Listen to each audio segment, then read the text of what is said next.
할렐루야. 예수 그리스도 이름으로 하나님 말씀 증거하겠습니다. 우리 다 같이 요한복음 9장 8절부터 41절까지 말씀을 다 같이 찾겠습니다. 하나님 말씀 요한복음 9장 8절에서 41절까지 말씀 가운데서 우리 12절까지만 먼저 읽도록 하겠습니다. 요한복음 9장 8절부터 12절까지 말씀을 우리 한 절씩 저와 여러분이 교독하겠습니다. 8절. 이웃 사람들과 및 전에 저가 거리는 것을 보았던 사람들이 가로되 이는 앉아서 구걸하던 자가 아니냐.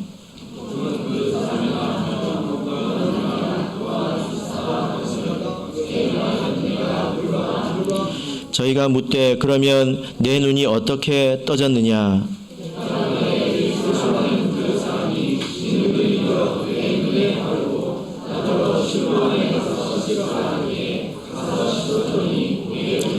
같이 읽겠습니다. 저희가 가로되 그가 어디 있느냐 가로되 알지 못하노라 하니라. 아멘.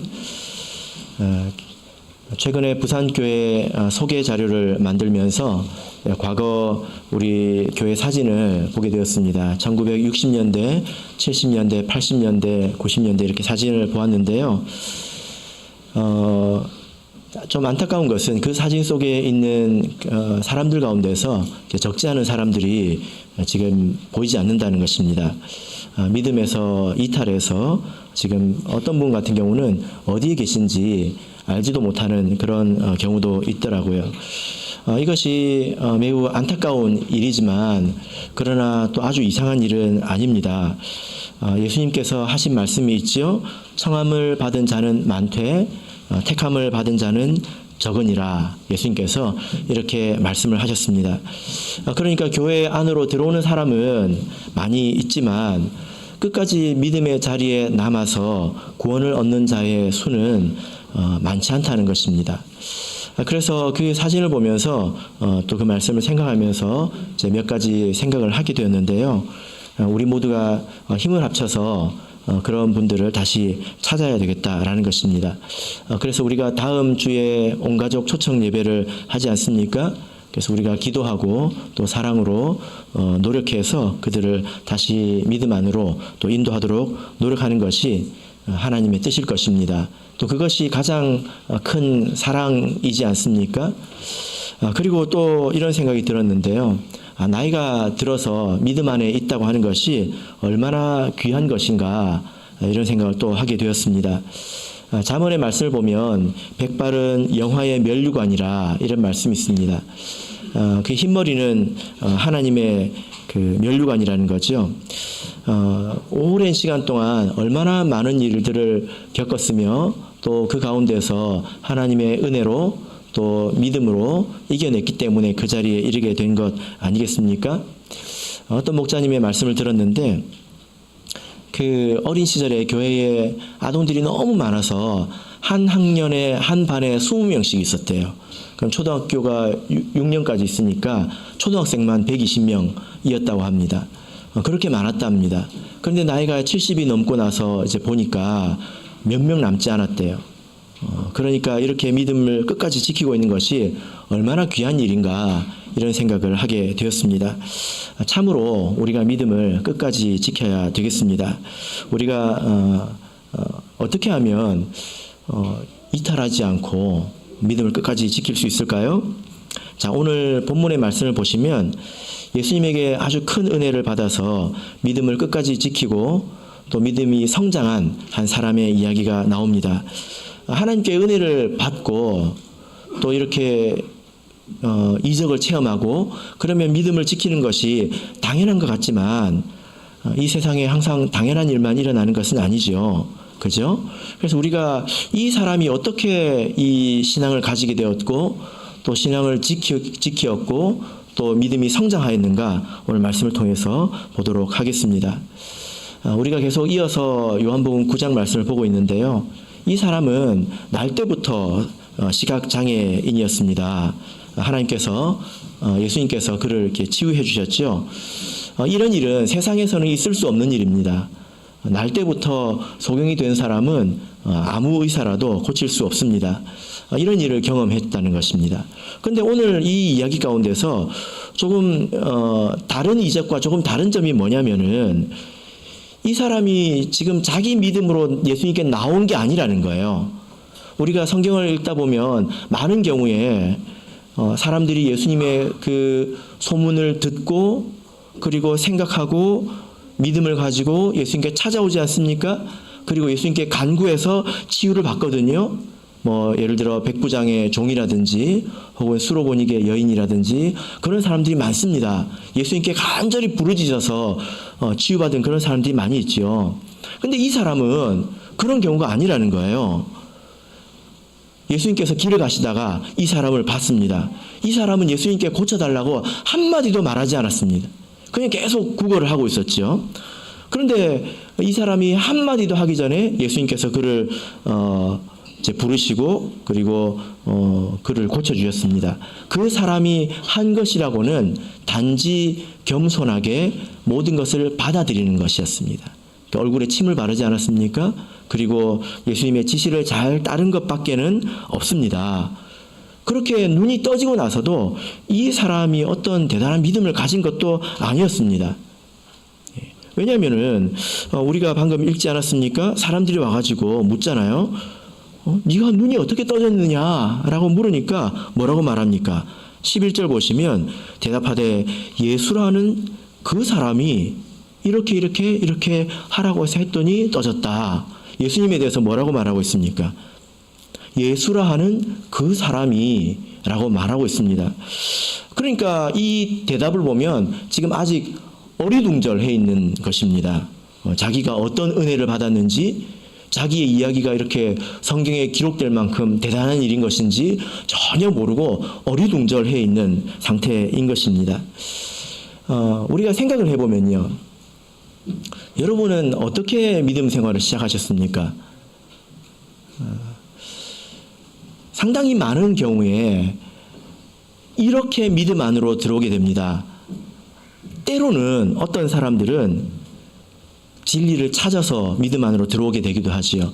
혹은 어떤 고통 가운데서 세상에서 답을 얻지 못해서 치유받지 못해서 이 참교회 안으로 들어와서 믿음을 가진 경우가 있지 않습니까? 그래서 그런 경우에는 처음부터 내가 얼마나 큰 영광 가운데 있는 것인지 내가 드디어 답을 찾았다라는 그런 감동을 가지고 신앙생활을 하는 경우도 있습니다. 그런데 그런 경우가 얼마나 됩니까? 여러분들은 믿음 생활을 어떻게 시작하셨습니까? 어쩌면 대다수의 경우는 얼떨결에 믿음 안으로 들어오게 되지요. 그죠? 태어나 보니까 자기가 참예수교를 다니고 있습니다. 태어나 보니까. 그리고 어떤 경우에는 결혼을 통해서 어떤 경우에는 억지로 전도를 받아가지고 얼떨결에 이렇게 믿음 안으로 들어오게 된다는 거예요.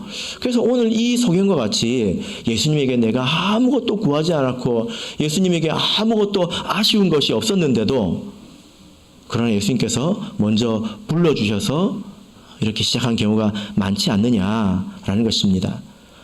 그래서 성경 말씀에 이런 말씀이 있죠. 우리가 사랑함은 그가 먼저 우리를 사랑함이라. 예수님께서 우리를 먼저 불러주셨다는 것입니다. 이 소경은 시작부터 아주 큰 은혜를 체험합니다. 이 사람이 한 것은 뭐밖에 없죠? 겸손하게 그냥 받아들인 것. 그리고 지시에 따른 것밖에 없습니다. 그리고 나서도 대단한 믿음을 가지거나 뭔가 통하거나 그런 일이 있지 않았습니다. 여러분 그래도 이런 은혜를 체험했으니까 예수님을 잘 믿는 것이 당연하잖아요. 잘 믿고 잘 따라야 되잖아요. 나 같으면 잘 믿겠다. 그렇게 생각을 하지 않습니까? 그러나 여러분 그렇지 않습니다. 이 세상에는 당연한 일보다 어쩌면 합당하지 않은 일들이 더 많은지도 모르겠습니다. 요한복음 5장을 보면 이런 이야기가 나옵니다. 한번 펼쳐보겠습니다. 요한복음 5장. 요한복음 5장을 보면 베데스다 연못가에서 38년 된 병자 이야기가 나옵니다. 자, 이 경우에도 예수님께서 이 사람에게 먼저 가셨습니다. 그리고 이 사람이 예수님에게 구하기 전에 예수님께서 먼저 물으셨습니다. 6절을 보시면 예수께서 그 누운 것을 보시고 병이 벌써 오랜 줄 아시고 이르시되 내가 낫고자 하느냐? 네가 낫고 싶으냐? 라고 먼저 물어보시지 않습니까? 그러니까 이 사람이 뭐라고 대답합니까? 병자가 대답하되 주여 물이 동할 때에 나를 못에 넣어줄 사람이 없어 내가 가는 동안에 다른 사람이 먼저 내려가나이다. 이렇게 대답하잖아요. 그러니까 예수님께서 이 사람에게 뭐라고 말씀하십니까? 8절 보시면 예수께서 가라사대 일어나 내 자리를 들고 걸어가라 하시니, 이 말씀으로 무려 38년 된 불치의 병을 치유했습니다. 그러면 이 사람이 예수님께 감사하고 죽을 때까지 이 은혜를 잊지 않아야 되는 것이 정상이지 않습니까? 그죠? 38년 동안 병을 앓았습니다. 그리고 이 말씀 전체를 보면 이 사람은 상당히 나이가 든 사람일 거예요. 살 날이 얼마 남지 않았습니다. 그러면 죽을 때까지 이 은혜를 기억해야 되지 않겠습니까? 예수님을 믿고 따르는 것이 당연하지 않겠습니까? 근데 그랬을까요? 근데 그러지 않았어요. 8절 보시면 예수님께서 일어나라, 네 자리를 들고 걸어가라 이렇게 말씀하셨습니다. 그러니까 이 사람이 어떻게 했습니까? 9절 보십시오. 그 사람이 곧 나아서 자리를 들고 걸어가니라. 어떻게 했습니까? 나았습니다. 그리고 가버렸어요. 갔습니다. 그러면 안 되지 않습니까? 그 이후에 예수님께서 그 사람에게 다시 나타나셨습니다. 왜냐하면요, 그 사람의 어떤 필요가 있었거든요. 14절을 보시면 그 후에 예수께서 성전에서 그 사람을 만나 이르시되, 그 사람을 다시 만나셨습니다. 그리고 뭐라고 말씀하셨습니까? 보라, 내가 나았으니 더 심한 것이 생기지 않게 다시는 죄를 범치 말라 하시니. 자, 여러분, 이 말씀을 보니까 이 사람이 왜 38년 동안 이 고질병을 앓았는지 알 수 있게 됩니다. 그 이유가 무엇입니까? 죄 때문이지요. 그죠? 예. 소경은, 우리가 오늘 본문에서 읽은 이 소경은 자기의 죄 때문에 소경으로 태어난 것은 아니었습니다. 근데 이 사람은 자기가 지은 죄 때문에 이런 중병을 앓고 있습니다. 고질병을 앓고 있단 말이에요. 근데 예수님께서 고쳐주셨고 나타나서 네가 죄로 인해서 이렇게 고통을 받았으니까 더 심한 것이 생기지 않도록 이렇게 죄를 짓지 말라라고 말씀하셨습니다. 왜냐면요, 병이 나으면 뭐합니까? 이걸 알아야 되거든요. 지금 자기의 질병이 이 죄에서 왔다라고 하는 것을 모르고 있다면 병이 나으면 뭐하냐 이 말이에요. 병이 나으면 나중에 그 건강한 몸으로 가서 또 죄를 짓지 않겠습니까? 그러니까 반드시 이것을 알아야 된다 이 말입니다. 그래서 예수님께서 그를 위해서 나타나셔서 더 심한 것이 생기지 않도록 다시 죄를 짓지 마라 하고 권면을 하셨습니다. 여러분, 우리가 이럴 수 있죠. 죄 때문에 우리에게 병이 오고 고통이 올 수 있습니다. 그러면 그것을 알아야 합니다. 그리고 더 심한 것이 생기지 않도록 정신을 차려야 합니다. 그런데 이 사람의 행동이 너무 놀랍습니다. 그 은혜, 그 말씀을 고맙게 받은 것이 아니에요. 마땅히 예수님을 자기 집으로 초대해서 식사도 대접하고 평생 감사한 마음으로 살아야 되는 것이 마땅한데 어떻게 합니까? 자, 16절을 보실까요? 예. 15절 보겠습니다. 15절 읽겠습니다. 시작. 그 사람이 유대인들에게 가서 자기를 고친 이는 예수라 하니라. 여러분, 이게 무슨 말일까요? 자, 이게 어떤 이야기냐면 이 사람이 상을, 자기 이제 그 누워있던 상을 들고 갔습니다. 그러니까 유대인들이 보고 저 사람 뭐야? 왜 안식일에 저렇게 무거운 걸 들고 다녀? 왜 저 사람이 안식일을 어기고 있지? 이 사람이 유대인들한테 뭐라고 그러냐면 제가 그러려고 한 게 아니라요, 저를 고쳐준 사람이 이거 들고 가라고 했어요. 그래서 유대인들이 그럼 누가 너를 그렇게 시켰냐? 추궁했습니다. 그러니까 이 사람이 생각해 보니까 모르겠거든요. 모르겠는데요. 왜냐하면 예수님께서 일어나라, 상을 들고 가라 하니까 예수님한테 인사도 안 하고 가버렸어요. 누구십니까? 물어보지도 않고 가버렸어요. 그러니까 누군지 모르는 것입니다. 근데 그 이후에 예수님께서 나타나셔가지고 네가 더 심한 것이 생기지 않도록 죄를 범하지 마라 라고 말씀하시니까 이분이 예수님이구나 하고 예수님을 유대인들에 가서 뭐 했습니까? 고발한 것입니다. 38년 된 병을 고쳐주고 더 심한 것이 생기지 않도록 권면해줬는데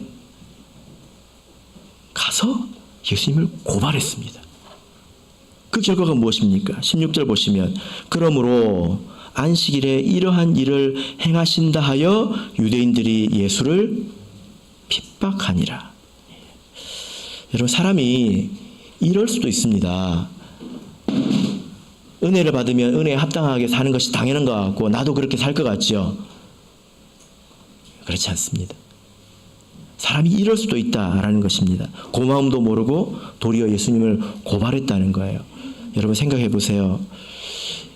이 사람의 이후의 삶이 어땠을까요? 평탄했을까요? 성경에는 기록되어 있지 않지만 예수님의 말씀처럼 죄를 짓고 더 심한 것이 생기지는 않았을까요? 여러분, 그래서 이적을 경험하고 은혜를 체험한다고 해서 다 믿음을 가지고 더 나은 삶으로 가는 것은 아니다는 것입니다. 사람의 됨됨이가 참 중요합니다. 사람의 마음 자세가 참 중요합니다. 고마워할 줄 알고 은혜를 기억하고 헤아릴 줄 아는 것, 이것이 참 중요하다는 것입니다. 이런 사람은 도리어 은혜를 받지 않았던 것이 더 낫지 않았을까요?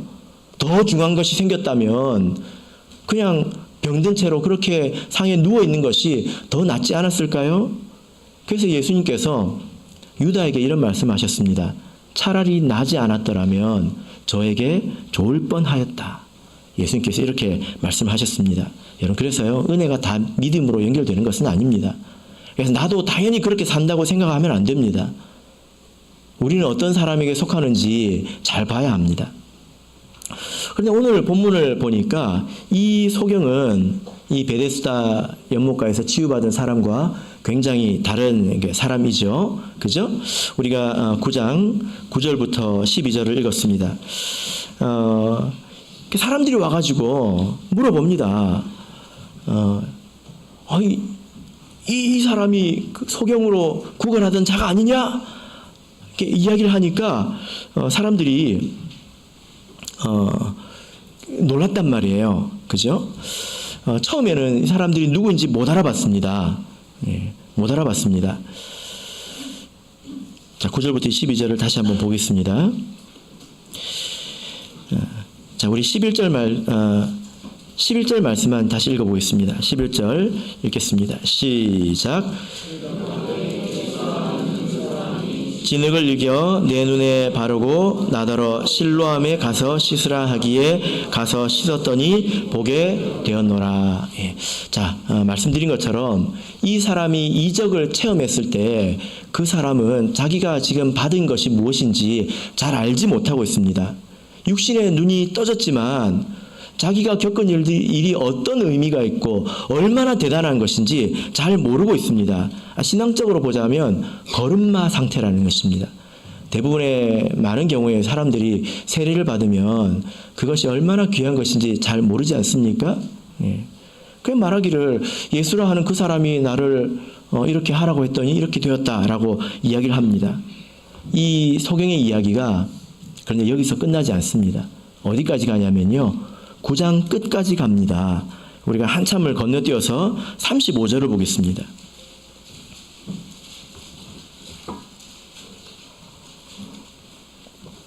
35절 보겠습니다. 읽겠습니다. 시작. 예수께서 저희가 그 사람을 쫓아냈다 하는 말을 들으셨더니 그를 만나사 가라사대 내가 인자를 믿느냐. 예수님께서 그 사람에게 다시 나타나셨습니다. 베데스다 연못가에 그 사람에게 나타나신 것처럼 이제 다시 나타나셨습니다. 그리고 물으시죠. 뭐라고 물으십니까? 네가 인자를 믿느냐. 나를 믿느냐라고 물어봅니다. 그런데 이 사람이 뭐라고 대답하냐면 36절 보면 대답하여 가로되 주여 그가 누구시오니까 내가 믿고자 하나이다. 이게 무슨 말이냐면요. 잘 생각해 보면 이 소경은 한 번도 예수님을 본 적은 없어요. 왜냐하면 눈이 감겼을 때 예수님을 만났고 그리고 실로암 연못에 가서 씻었잖아요. 거기서 눈이 떠졌단 말이에요. 그 돌아와 보니까 예수님은 이미 사라졌습니다. 예수님을 본 적이 없습니다. 그래서 예수님이 앞에 나타나셨는데 예수님인지 자기의 눈을 고쳐주신 분인지 모르고 있는 거예요. 그래서 내가 믿으려고 하는데 누군지 모르겠습니다 라고 말하고 있는 것입니다. 그러니까 예수님께서 37을 보시면 내가 그를 보았거니와 지금 너와 말하는 자가 그이다. 지금 너하고 이야기하고 있는 사람이 바로 그 사람이다 라고 이야기합니다. 그러니까 이 사람의 반응이 어떻습니까? 38절 읽겠습니다. 시작. 가로되 주여 내가 믿나이다 하고 절하는지라. 이 사람이 뭐라고 말합니까? 예, 내가 믿나이다 하고 그 앞에서 절을 합니다. 육신적인 눈을 떴습니다. 뿐만이 아니라 이제 영적인 눈까지 떴다는 것입니다. 그런데 여러분 이것이 얼마나 어려운 일인지 아십니까? 주여 내가 당신을 믿습니다 하고 그 앞에서 절했다고 하는 것은 그를 신으로 경배했다는 것입니다. 이것이 왜 어려운 일이냐면 이 사람이 지금 다른 사람들이 다 보는 데서 그렇게 했거든요. 예수님하고 단 둘이 있는 그 은밀한 곳에서 이렇게 한 것이 아니라 사람들이 다 보는 데서 이렇게 내가 당신을 믿습니다 하고 그 앞에서 엎드려서 절했다는 것입니다. 왜 이게 어려운 일이냐면 22절을 보시면요. 예수를 그리스도로 시인하는 자는 출교하기로 이미 결의하였기 때문입니다. 그러니까 이렇게 내가 예수를 믿고 예수 앞에 경배하고 절하면 자기가 큰 손해를 당한다라는 것을 이 사람이 알면서도 모든 사람 앞에서 이렇게 절을 했다는 것입니다. 그래서 이 고백은 말로만 하는 고백이 아니라 진실한 고백이었다는 것입니다. 여러분 대단하지 않습니까? 예수라고 하는 그 사람이라고 이야기했습니다. 신앙의 걸음마였어요. 자기가 받은 게 무엇인지 몰랐습니다. 근데 지금 여기 와서 보면 자기의 모든 것을 내려놓고 자기의 삶을 의탁하고 자기의 영혼까지도 맡기는 그런 놀라운 믿음을 볼 수 있다라는 것입니다. 여러분 우리가 우리 자신을 한번 돌아보면 내가 말로는 예수님을 믿는다고 하는데요. 우리가 이렇게 예수님을 의지하지 않는 경우가 많이 있습니다. 그럴 때가 종종 있지 않습니까? 우리가 예수님을 의지한다고 하는 것은요, 기도한다는 것, 예배를 드린다는 것만을 말하는 게 아닙니다. 예수님을 의지한다고 하는 것은 내 나름의 삶의 방식, 처세, 이것을 다 포기한다는 거예요. 사람은 이렇게 살아야 돼. 그래야 잘 살아. 이걸 다 포기하고 내려놓고 하나님 말씀대로 산다는 것입니다. 그것이 얼마나 나에게 손해가 되든 나에게 해가 되든 당장에 그것이 나에게 치명적인 손해가 될지라도 그것을 받아들이고 그것대로 사는 것입니다. 이것이 하나님을 의지하고 예수님을 의지하는 것입니다. 우리가 교회 다니고 예수님을 믿는다고 하지만 사실 살아가면서 내 방식대로 내 나름대로 살아가고 하나님을 의지하지 않는 말씀대로 살아가지 않는 경우가 얼마나 많습니까? 근데 이 사람을 보십시오. 이 사람은 거기에까지 갔다는 것입니다. 자기 것을 다 잃어버릴지라도 나는 당신 앞에 엎드리겠습니다. 당신의 모든 말씀을 받아들이겠습니다. 지금 이렇게 하고 있는 것입니다. 대단하죠. 우리가 이제 8절에서 35절로 이렇게 우리가 한참을 건너 뛰었는데요. 예수님께서 이 사람의 육신의 눈만 활짝 열어주신 것이 아니라 영적인 눈을 활짝 열어주셔가지고 이게 이런 것이구나 하고 깨닫게 해주셨다는 것입니다. 이것이 정말 중요한 것이거든요. 자, 그러면 우리가 도대체 그 사이에 어떤 일들이 있었길래 이 사람의 눈이 이렇게 활짝 열렸는가? 예수라고 하는 그 사람에서 그를 신으로 알게 되었는가? 나의 모든 것을 의탁할 만한 신으로 그 사람이 받아들이게 되었는가? 예수님께서 어떤 은혜를 주셨을까요?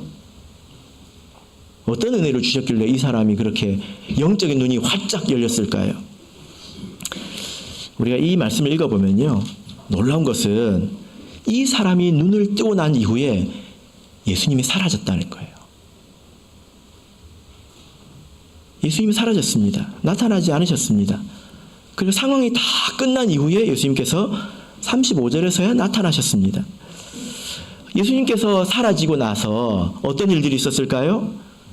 이 25구절, 25구절 안에서 이 사람은 계속 어려운 일만 겪습니다. 눈을 뜨고 났더니 계속 어려운 일만 찾아왔습니다. 그게 8절부터 34절까지의 이야기입니다. 이 25개의 구절 안에서 이 소경은 무려 8번의 질문을 받습니다. 계속 질문을 받습니다. 그 내용을 우리가 한번 살펴보도록 하겠습니다. 우리가 8절부터 12절까지 말씀은 우리가 읽었죠. 소경이었던 사람이 눈을 뜨니까 그 이웃과 그 사람이 구걸하던 모습을 이렇게 본 사람들이 그 사람을 잘 못 알아봤다는 거예요. 이 사람이 그 사람 맞냐? 하고 지금 헷갈렸다는 것입니다. 그럴 수 있죠. 그죠? 우리가 이제 코로나 시절을 지났습니다. 그때 처음 만난 사람들은 처음 만날 때부터 어떻습니까? 마스크 끼고 있잖아요. 그죠? 그래서 그 모습에 익숙해져 가지고 나중에 한참 지나서 그런 사람을 마스크 벗고 만나면 못 알아볼 것 같아요. 이 사람이 그 사람인가? 이제 그러지 않습니까? 소경도 그랬던 것 같습니다. 이렇게 항상 눈이 이렇게 아마도 움푹 파져가지고 이렇게 있던 사람이 눈이 멀쩡해져서 보고 눈을 확 뜨고 있으니까 이 사람들이 못 알아본 것입니다. 그런데 이렇게 그 소경이 눈을 떴다고 하는 것은 되게 놀라운 일이거든요. 그냥 신기한 일인 정도가 아니라 이것은 우리가 구약 성경을 보면 메시아의 징표이지 않습니까? 메시아가 나타나면 이 일을 행한다고 하고 있습니다. 그래서 사람들이 막 놀란 것입니다. 그래서 사람들이 그 사람 맞다, 아니다 하고 막 싸우고 있습니다. 이럴 때는 누가 이깁니까? 목소리 큰 사람이 이기죠. 아니라니까! 목소리가 어떤 사람이 크면 이길 겁니다. 근데 이 사람이 뭐라고 하죠? 뭐라고 합니까? 9절 말미 보시면 내가 그로라. 내가 그 사람이다. 라고 말합니다. 그래서 조용해졌습니다. 그래서 사람들이 이 사람을 바리새인 앞에 데려옵니다. 왜 데려왔을까요? 고발하려고 데려온 것 같지는 않아요. 왜 데려왔을까요? 이것이 굉장히 큰 사건이기 때문에 보고해야 되겠죠. 그 종교인들에게 보고해야 되겠죠. 종교 지도자들에게. 그리고 그 상황에 대해서 어떤 합당한 설명을 듣기를 원했을 것입니다. 도대체 이게 무슨 일인가? 그죠? 그런데 이제 놀랍게도 또 이게 하필 안식일에 일어났습니다. 하필이지만 예수님께서는 다 알고 하셨겠죠. 유대인들이 볼 때, 바리새인들이 볼 때, 이건 있으면 안 되는 일이거든요. 이 유대인들의 전통에 의하면, 여러분, 전통과 성경은 다를 수 있습니다. 전통이 성경은 아니죠. 우리가 구별해서 생각을 해야 합니다. 근데 유대인들의 전통에 의하면 치명적인 일이 아니라면 안식일에 사람의 병을 고치면 안 됩니다. 그리고 이 사람 말을 들어보니까 반죽을 했대요. 이것도 해서는 안 되는 일입니다. 그리고 또 발랐대요. 이것도 해서는 안 되는 일이거든요. 그러니까 이 바리새인들 사이에 또 논쟁이 일어났습니다. 어떤 논쟁이 일어났을까요? 자, 16절 보겠습니다. 16절 읽겠습니다. 시작. 바리새인 중에 혹은 말하되 이 사람이 안식일을 지키지 아니하니 하나님께로서 온 자가 아니라 하며 혹은 말하되 죄인으로서 어떻게 이러한 표적을 행하겠느냐 하여 피차 쟁론이 되었더니 어떤 일이 일어났습니까? 바리새인들 사이에도 막 시끄러워졌다는 거예요. 어떻게 안식일을 어기고 이런 일이 있을 수 있냐? 이건 하나님에게서 온 것이 아니다. 어떤 사람들은 하나님에게서 온 사람이 아니면 어떻게 이럴 수 있느냐 하고 바리새인들이 막 시끄러워졌다는 것입니다. 그래서 바리새인들이 이 사람에게 또 묻습니다. 뭐라고 물을까요? 17절 읽어보겠습니다. 17절 시작. 이에 소경되었던 자에게 다시 묻되 그 사람이 내 눈을 뜨게 하였으니 너는 그를 어떠한 사람이라 하느냐 대답하되 선지자니라 한대. 여러분, 바리새인이 이 사람한테 너는 이 사람이 어떤 사람이라고 생각하느냐라고 물었습니다. 아주 부담스러운 상황이죠. 지도자들끼리 싸우고 있습니다. 여러분 한번 생각해 보세요. 목자님이 20명 모여가지고 10대 10으로 싸우고 있습니다. 근데 그 사이 여러분들 불러가지고 물어보고 있습니다. 얼마나 부담스럽겠습니까? 그죠? 굉장히 부담스러운 상황에서 더 깊은 질문을 합니다. 네가 어떤 일을 겪었느냐? 이걸 묻는 게 아니라 그 일을 통해서 너는 그 사람이 누구라고 생각하느냐? 라고 물어보고 있는 것입니다. 네가 겪었던 그 일을 통해서 너는 어떤 생각을 하고 어떤 판단을 했느냐라고 물어보고 있다는 것입니다. 그러니까 이것은 지금까지 생각해보지 못한 그런 일이거든요. 그런 문제거든요. 그걸 물어보고 있다는 것입니다. 이게 아주 부담스럽습니다. 왜 부담스럽습니까? 아까 22절 봤죠. 예수를 그리스도라고 시인하는 자는 출교하기로, 쫓아내기로, 인간 취급도 안 하기로 결의했다는 것입니다. 그걸 물어보고 있는 거예요. 이 사람에게 이 질문을 하는 것은 굉장히 고통스러운 일입니다. 굉장히 고통스러운 일입니다. 이 질문은 사실 그에게 찾아온 고난이죠. 그죠? 예. 그래서 이 질문이 그에게 고난이었다는 것입니다. 근데 반대로요, 때로 고난이 올 때 우리는 그 고난 안에서 질문을 받기도 합니다. 놀라운 것은 이 질문을 통해서 그 사람의 신앙이 깊어졌다는 것입니다. 생각할 수 없는 문제를 그 사람이 그 질문을 통해서 생각하게 되었다는 것입니다. 나를 치유해 준 분이 어떤 분인지, 그전에는 그 사람이 아무 말도 하지 않잖아요? 그런 생각을 하지 않고 있지 않습니까? 근데 그 질문, 그 사람을 나락에 빠뜨릴 수도 있는 그 질문을 통해서 그 사람이 생각하게 됐다는 것입니다. 그래서 질문은 곧 고난이었고, 우리는 고난 가운데서 또 질문을 받기도 합니다. 제가 처음 신앙생활을 시작했을 때 기억이 납니다. 성령을 받고 우리 교회에서 많은 분들의 사랑을 받고 이제 신앙생활을 했지요. 근데 그런 그 즐거운 시간이 얼마 지나지 않아서 곧 핍박이 왔습니다. 그 가운데 굉장히 괴로운 시간을 보냈는데요. 근데 그 시간 가운데서 제가 예수님이 있다고 느껴지지 않았습니다. 하나님을 부정하는 것이 아니라 예수님께서 그 문제를 해결해 주시지 않았다는 거예요. 그리고 그 고난 가운데서 제가 스스로 질문을 하게 되었습니다. 그 질문을 받게 되었습니다. 도대체 예수님이 어떤 분이길래 내가 가족과도 이렇게 멀어져야 되나? 내가 이러면서도 예수님을 믿어야 되나? 이런 질문을 제가 받게 됐습니다. 그 질문에 답하지 않을 수 없었습니다. 많은 고난 가운데서 질문을 받지요. 취직 때문에 힘든 청년들, 병으로 고통받고 있는 성도들, 내가 이런데도 교회 가야 되나? 나 이렇게 힘든데도 예수를 믿어야 되나? 질문을 받는다는 것입니다. 어떤 자매님은 아이 둘을 데리고 교회를 열심히 왔습니다. 애기 둘이 조용합니까? 그때 교회 사무실도 없었습니다.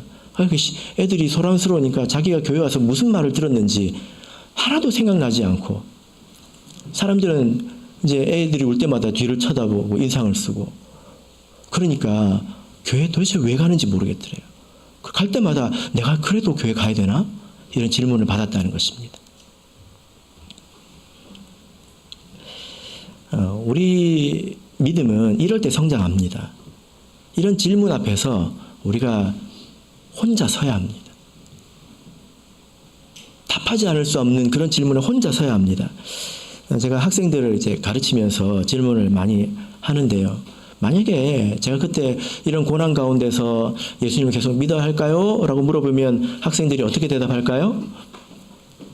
예. 네 하고 대답하겠죠. 아주 여유롭게 당연하죠 라고 대답할 것입니다. 그런데 그런 질문을 말하는 것은 아니지요. 내 삶으로 대답할 때 당장 나에게 손해가 오는 그런 질문이지 않습니까? 제가 묻는 것은 대답을 하지 않으면 결국에 제가 대답을 해줍니다. 그죠? 네. 근데 오늘 본문을 보니까 이 질문을 이 사람이 철저하게 혼자 받고 있는 것을 볼 수 있습니다. 다른 사람이 대답해 줄 수 있는 게 아니에요. 자기 삶으로 대답하지 않을 수 없는 그런 질문 앞에 섰다는 것입니다. 자, 18절, 19절을 보시면요.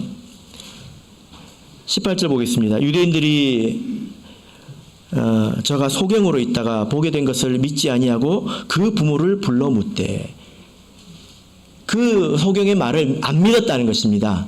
그래서 그 부모를 불러가지고 뭐라고 물어봅니까? 그 부모한테 물어봐요. 이 사람이 소경은 네 자식이 맞느냐? 소경으로 태어난 것이 맞느냐? 어떻게 이 사람이 그러면 눈을 뜨게 되었느냐? 하고 이 부모를 추궁합니다. 아닌 것을 밝혀내고 싶었던 거죠. 철저하게 질문합니다. 그러니까 이 사람들이 부모들이 엄청 당황해가지고요. 뭐라고 합니까? 20절 보시면 그 부모가 대답하여 가로되 이가 우리 아들인 것과 소경으로 난 것을 아나이다. 이건 제가 확인해 드릴 수 있습니다. 이 사람은 우리 제 자녀가 맞습니다. 그리고 태어날 때부터 소경이었던 건 맞습니다. 그런데요. 21절 그러나 지금 어떻게 되어 보는지 또는 누가 그 눈을 뜨게 하였는지 우리는 알지 못하나이다. 저에게 물어보시오. 저가 장성하였으니 자기 일을 말하리이다. 부모들이 몰라서 대답을 안 했을까요? 예? 몰라서 대답을 안 했을까요? 아닙니다. 22절 보겠습니다. 그 부모가 이렇게 말한 것은 이미 유대인들이 누구든지 예수를 그리스도로 시인하는 자는 출교하기로 결의하였으므로 저희를 무서워함이라. 지금 요한 사도가 이렇게 줄을 달고 있습니다. 이 사람이 이렇게 말한 것은 부모가 아니 우리는 못 봤는데요. 누가 그랬는지 몰라서 그런 게 아니었다는 것입니다. 다 알았지만 바리새인들이 예수를 그리스도로 시인하는 자는 출교하기로 이것은 쫓아낸다는 거예요. 인간 취급도 안 한다는 것입니다. 백성으로서의 권리를 박탈한다는 것입니다. 그런 손해가 두려웠기 때문에 대답을 안 했습니다. 뭐라고 말합니까? 우리 아들이 다 컸으니까 아들한테 물어보세요. 그래서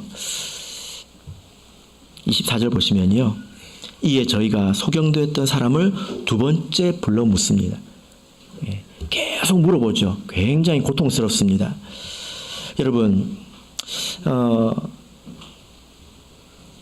우리가 이걸 잘 넘어가야 합니다. 이런 질문을 잘 넘어가야 합니다. 우리가 이 세상 고난 가운데서 혼자 있는 것 같고 그 누구도 도움이 되지 않고 그 누구도 답을 줄 수 없고 내가 스스로 대답해야 될 때 그 고비를 잘 넘어가야 합니다. 그때 고개를 돌리고 외면하고 적당히 넘어가고 그러면 신앙이 항상 그 자리에 머물러 있거나 혹은 퇴보하겠지요. 누구든지 이런 상황을 만나게 됩니다. 저희 집에 아이들이 있는데요. 이 아이들은 신앙생활을 하지 않고서는 밥을 얻어먹을 수 없지요. 집에서도 교육받고 교회에서도 교육받고 신앙생활을 안 하면 핍박을 받는 이런 천국에서 살고 있습니다. 그런데 저는 꼭 그런 것 같습니다. 하나님께서 흙으로 사람을 빚으시고 생기를 불어넣으셨을 때 비로소 살아있는 사람이 되지 않았습니까? 우리가 사람이 할 수 있는 것은요. 이렇게 빚어주는 겁니다. 지식을 넣어주고 습관을 만들어주고 그런 거죠. 근데 언제 이 사람이 정말 살아있는 신앙이 되느냐.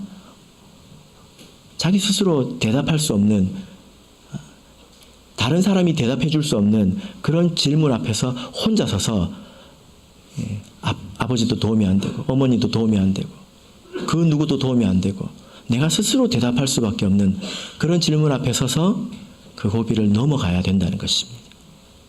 그런 일들이 모든 사람의 인생에 찾아오지 않습니까? 그런 일을 고비 겪어야 믿음이 더욱더 단단해지고 성장하게 되는 것입니다. 자, 24절을 보겠습니다. 이제 바리새인이 이 사람을 두 번째 부릅니다.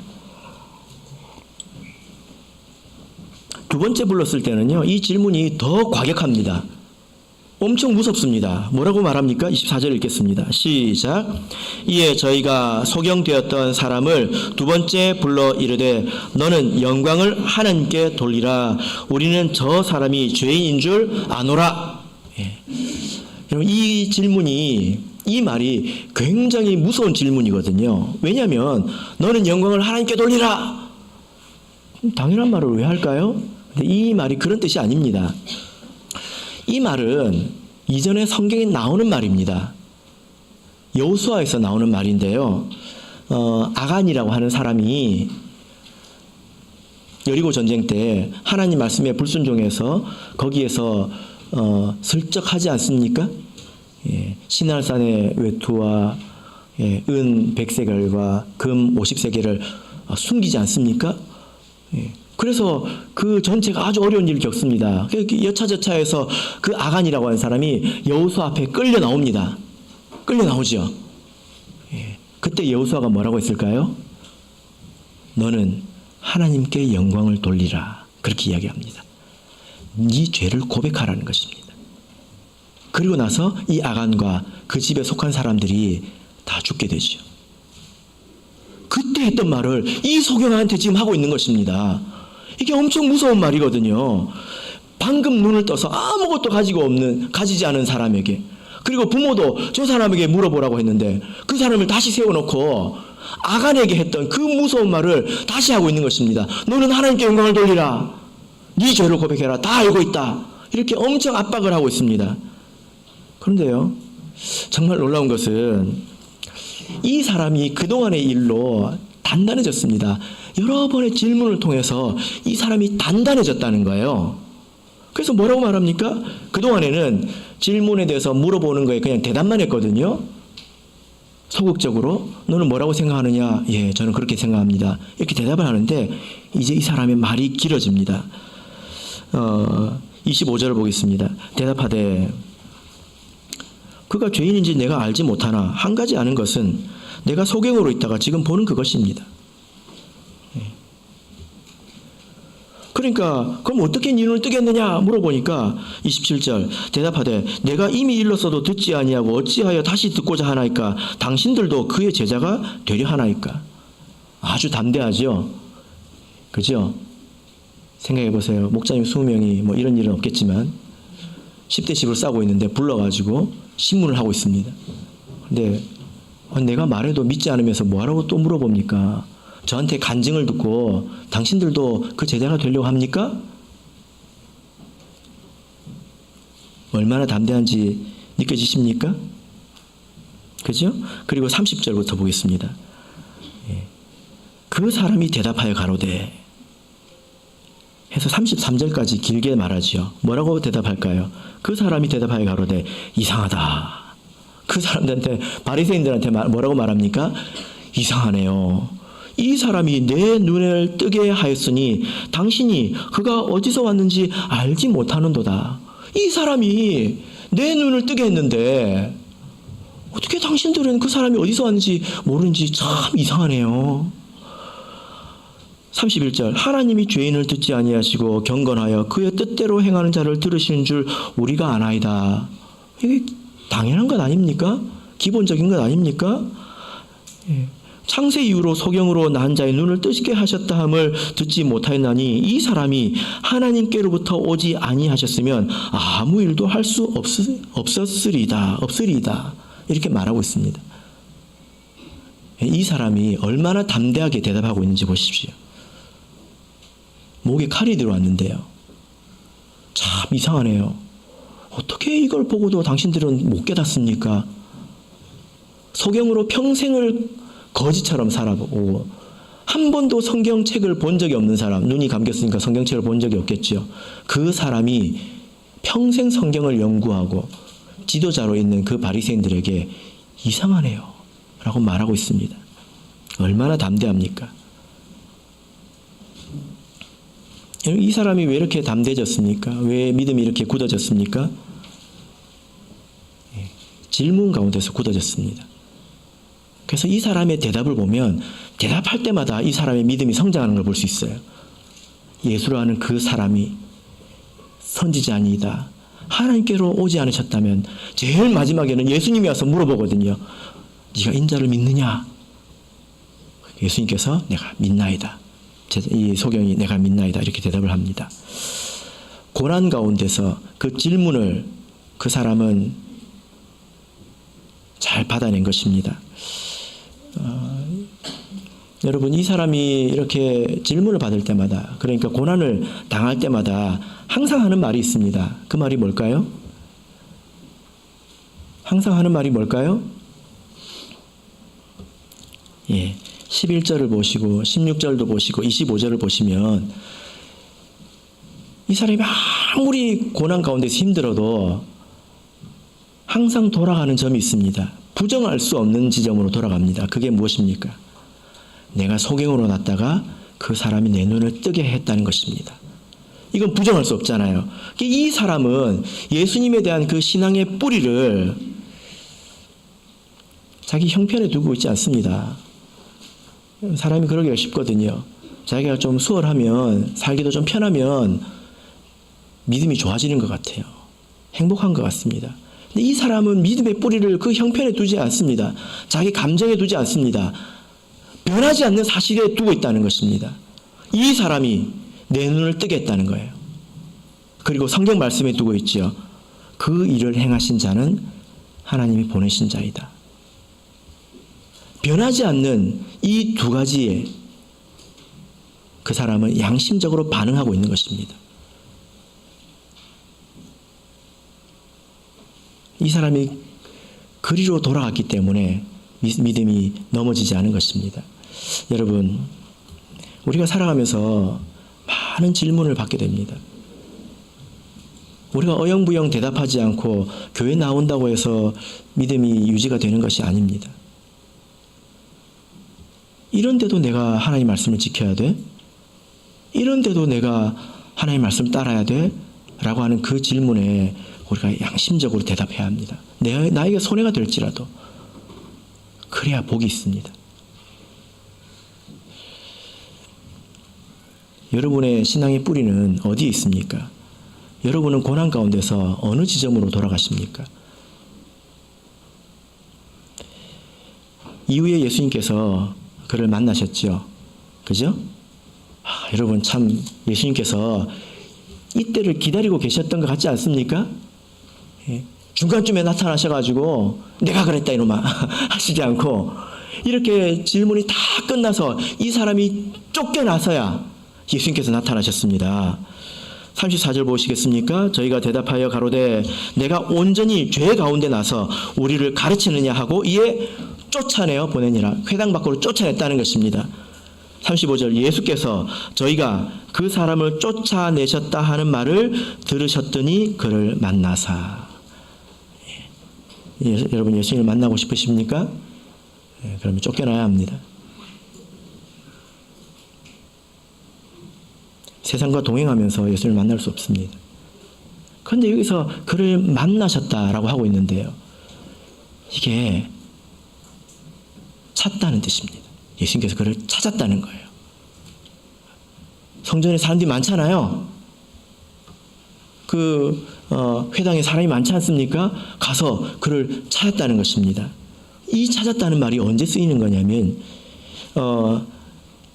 이 안드레가 예수님을 만나서 자기 형제 베드로한테 가가지고 우리가 메시아를 만났다라고 말합니다. 이 말은 메시아를 찾았다는 거거든요. 우리가 메시아를 찾았다 할 때처럼 예수님께서 그 사람을 찾으신 것입니다. 그리고 그와 만나 주셨습니다.